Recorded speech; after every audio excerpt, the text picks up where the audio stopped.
many things to touch on, and I also wanted to touch on the music component of your life, and especially that you play the songs of one of my favorite artists, which is Pea.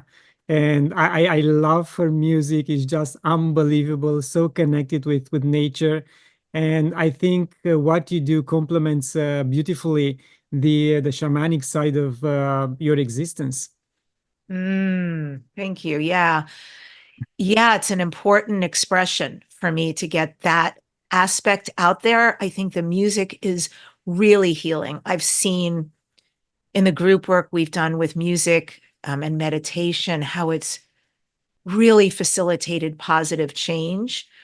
I love this aspect of what I do. And Claudio, I'm speaking a lot this year. I'm going to be speaking in Glastonbury, England in September. It's a very sacred Mary Magdalene and King Arthur site, among some other amazing presenters. And so now what I'm doing, I talk about shamanism and extraterrestrials and where they intersect and the importance of both.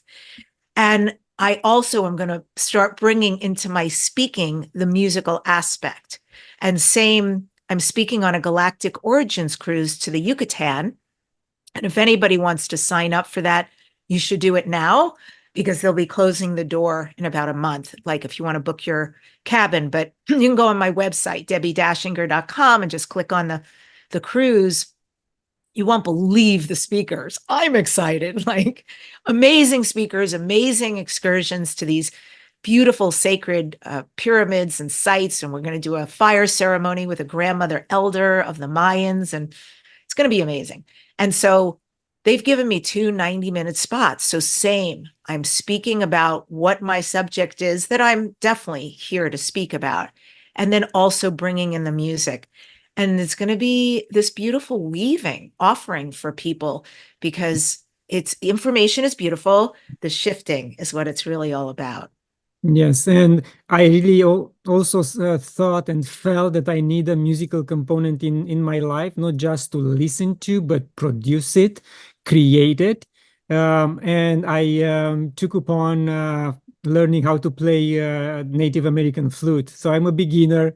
I'm just, learning the ropes, but I'm really enchanted with the instrument and the sounds, and I hope sometime this year to be able to perform for my family and the close circle of friends in such a way that I won't bring shame on the family, That's a real blessing. I love that that's your vision, is to play something for those you love. Boy. And I also love the sound of the Native American flute. It's transcendent. It really is. How gorgeous that you're still learning like that. And if you lived closer, we would bring you in to play with us. Yes, and in fact, I'm going to attend the powwow this weekend, my first one, and there are multiple flute makers attending the event, so I'll be able to select another one just as a backup. We'll see. Will be an interesting experience. Yeah, the more you get into this music, the more that opens up. You can hear, oh, this would be beautiful. We keep getting instruments, little and small. I've got these beautiful chimes that I use. I've got a djembe drum. I've got an instrument that makes the croak of a frog.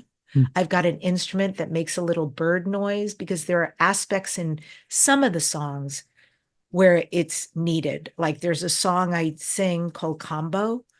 It's very melancholy and very beautiful and evocative. And it is a song about a frog. And at the end, there's always this, like a sound of a river and the frog noise.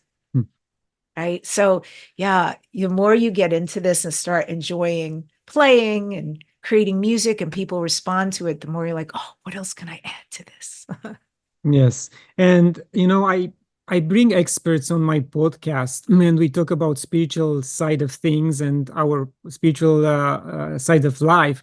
But at the same time, I highlight alternative ways of healing, and sacred plant medicine is one of these ways. And I mentioned that during the recent summit I co-created, the Co-Creative Awakening Summit.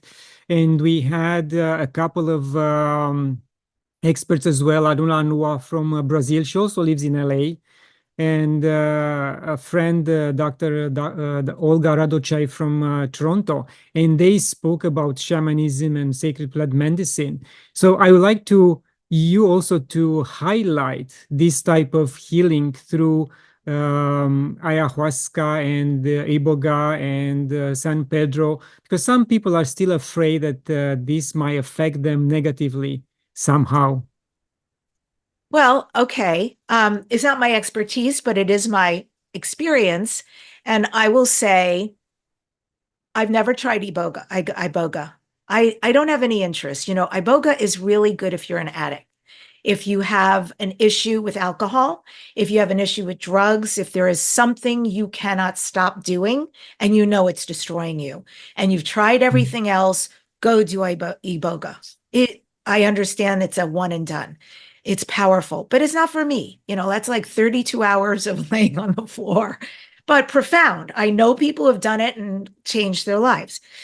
San Pedro, well, it's so funny because I'm looking out of my window right now and we have San Pedro plants all around the backyard.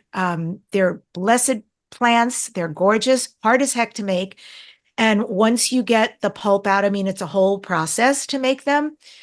And it's a heart opener. It's very profound. One of my teachers, Don Oscar Miro-Quesada, he used them for visionary, and they're not psychoactive. So I don't understand. I never understand how did he do this, but he used them with his teacher from Peru, and he is originally from Peru. And he had profound learning experiences. In the beginning for me, Huachuma is the name of it, San Pedro. I had a really hard time. I used to get violently ill, which is not typical. But I got ill because it is the grandfather, right? It is the father aspect. So if you have if you have daddy issues, let's just say, it's going to come up. There is nothing to be afraid of. It's a plant. You're not taking drugs or chemicals. You're ingesting a plant. And the two beautiful things about the plant is, one, it's organic. Two, it has wisdom. It is complete consciousness. It's been around so long, the DNA that it's carrying inside of it. And it's so gorgeous. You sit around in a circle at the beginning of any ceremony and you always state your intention. And I state my intention, but the back of my mind, the bubble goes, ha, ha, ha, ha, because the intention is rarely fulfilled. The plant knows what you need. There's really no reason to say an intention. The plant totally knows what you need and will give you that anyway.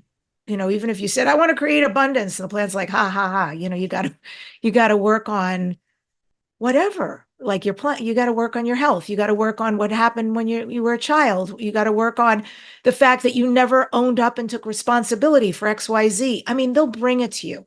So why would you be afraid if the plant can facilitate about 90 years of therapy in one quick session? To me, that's like amazing. And the other thing not to be afraid of is people go, oh my God, you're going to throw up. Maybe. I haven't always, not by any means, sometimes, not always.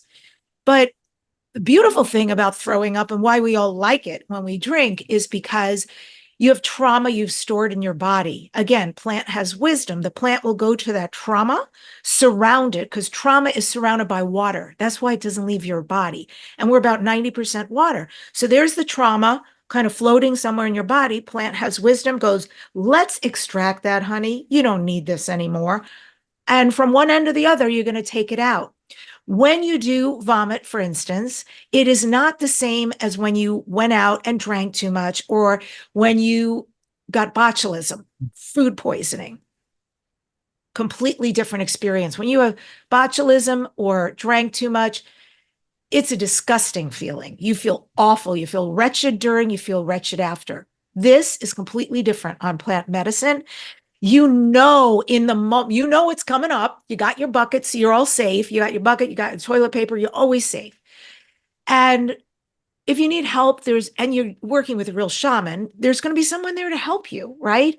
Because if it goes overboard, they'll blow mapacho over you. That's a sacred smoke that transitions energy, shifts energy. And we have the feeling when it's coming out of relief. And sometimes people see in the bucket, they know what it was. They can literally identify what the trauma was that was just released, what the 90 years of therapy that just came out because you are so beloved by the wisdom of the plant that they did that for you. So it is quite a different feeling.